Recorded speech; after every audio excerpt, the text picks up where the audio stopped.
It's mid-June and I am so excited to be in one of my favourite wildlife trust nature reserves, which is in a disused quarry. And you wouldn't necessarily think that a disused quarry would be a place for such splendour and beauty, but they absolutely are.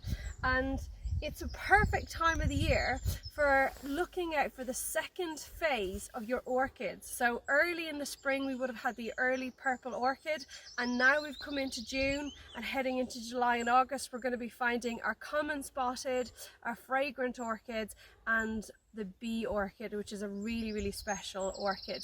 So let's have a look at what we find. We can see loads of beautiful spikes of flowers here, all in your purples and pinks, and they're all orchids. So this one here is an incredibly beautiful, but actually not just beautiful, but really fragrant. It has the most divine smell, does our chalk fragrant orchids. Oh my God, I mean, if you made perfume that smelled like that, it would just be unbelievable. So if you have a little closer look, this is actually quite a tall spike. This is absolutely fabulous. And you can see that it has these rather slender lanceolate pointed leaves, and then you have some opposite up the stem, and then you've got bracts, which are these leaf-like structures that help protect the flowers, and they're underneath each of the flower heads that are along this spike here. And my goodness, there must be 60 or more flowers on this spike. Now, how do I know that this is a fragrant orchid? Well, the cheat is that in a place like this, where I have an idea of what I'm going to find, if I get my nose in there and it's a stunning fragrant smell, then it's probably fragrant orchid.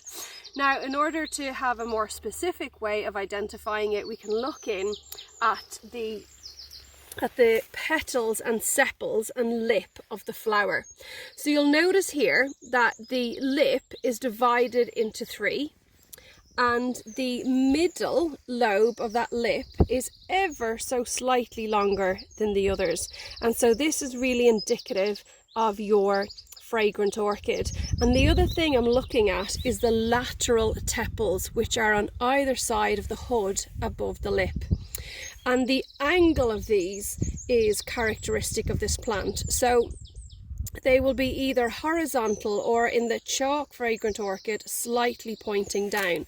And then the other thing that distinguishes this orchid from the others for me is looking at the lovely long spurs coming out of the back of the flower head.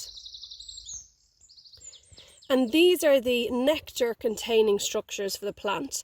And the reason that fragrant orchid has such long spurs is that they want pollinators that have a long tongue, so it means that it's able to encourage specific pollinators to pick up its pollinia.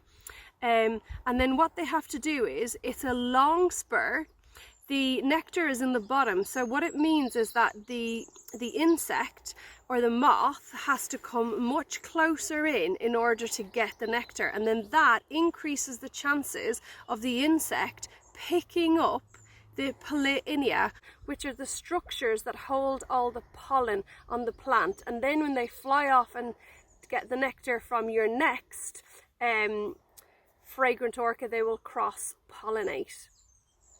There is, technically speaking, 3 different types of fragrant orchid.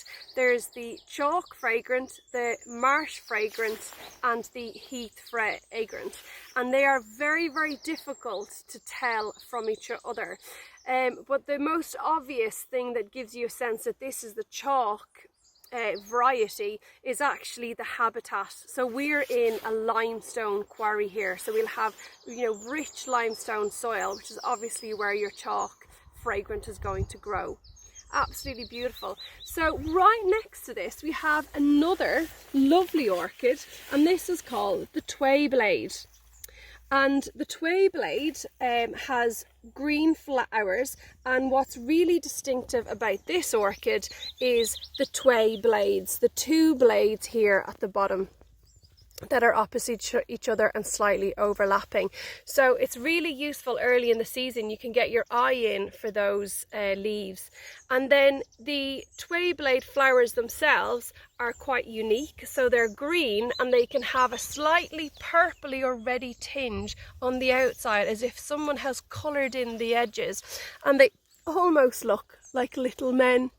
And you can see that the lip consists of 2 lobes, quite deeply lobed, so 2 quite separate ones, and then you have your lateral tepals, which are horizontal and cupped round, and then the petals and top sepal form a hood over the top. And so what else have we got around here?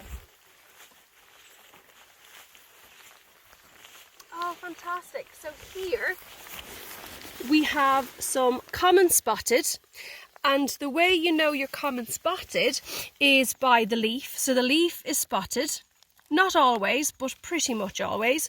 And the one distinctive thing that puts this apart from your early purple orchid is that the blotches tend to go laterally, like transverse across, whereas if this was the leaf of an early purple orchid, they will be going up along the length of the leaf, and when you see a comparison, it's quite obvious. And then, as with all orchids, we're going to be identifying them by looking at their lips and at the lateral tepals. So you can see here that the lower lip is divided into 3 lobes, reasonably deeply toothed, you might say, and the middle lobe of the lip is slightly longer and is almost half the width of the lateral lobes. And you've got your lateral tepals, which are pointed ever so slightly up, and the petals forming a hood over the entrance to the reproductive organs, which are pollinia inset in there. And so the common spotted orchid is actually the most common orchid in the whole of the UK, and you can see it in lots of different types of habitats. This is the prized gem over here.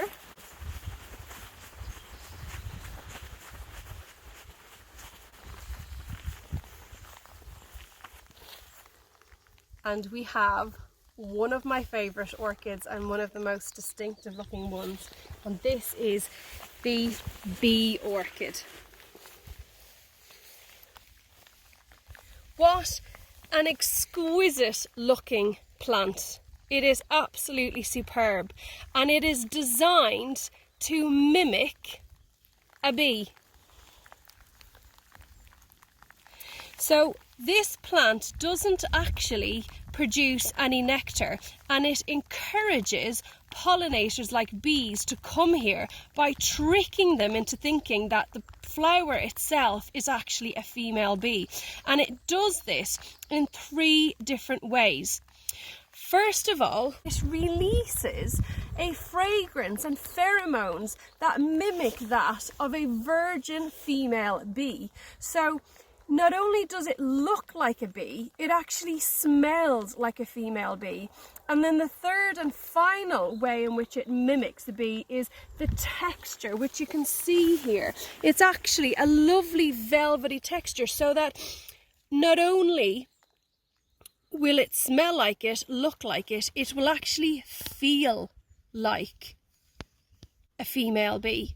And so what actually happens here is that the bee will come in and try to mate with the flower, and then by doing so, getting really close and nearby into this lip, it then picks up the pollinia, and you can see them just hanging. I think there's one just hanging left up here.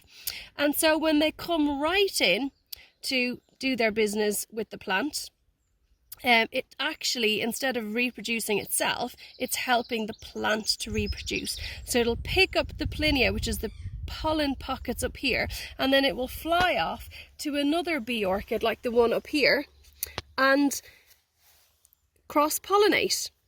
Now, ironically, the bee orchid has gone to great lengths in order to cross-pollinate, But the most frequent way in which it pollinates is actually self-pollination. So the pollinia actually drop down into the ovary of the flower, which is quite unfortunate, because there's an awful lot of advantages to bee orchids being able to cross-pollinate. So this is how climate change really affects our plants, because if we have climate change, increasing temperature, if we have loss of habitat, and we have the use of pesticides, then the bees population is going to plummet down, and then there isn't going to be a pollinator in order to cross-pollinate and help flowers like this reproduce. And it is a great shame that beautiful, exquisite flowers like your bee orchid are continuing to decline. And so it is incredibly important when we are out in our natural places that we take exceptionally good care. And so I make sure that every year that I will always give donations to organisations that are helping to preserve and help these plants, and that is the likes of the Wildlife Trust, Natural England and Plant Life, just to name but a few. And you'll find that there's loads of great organisations in your local area that you can support in order to ensure that fabulous flowers like this remain around to bring us much joy in our lives.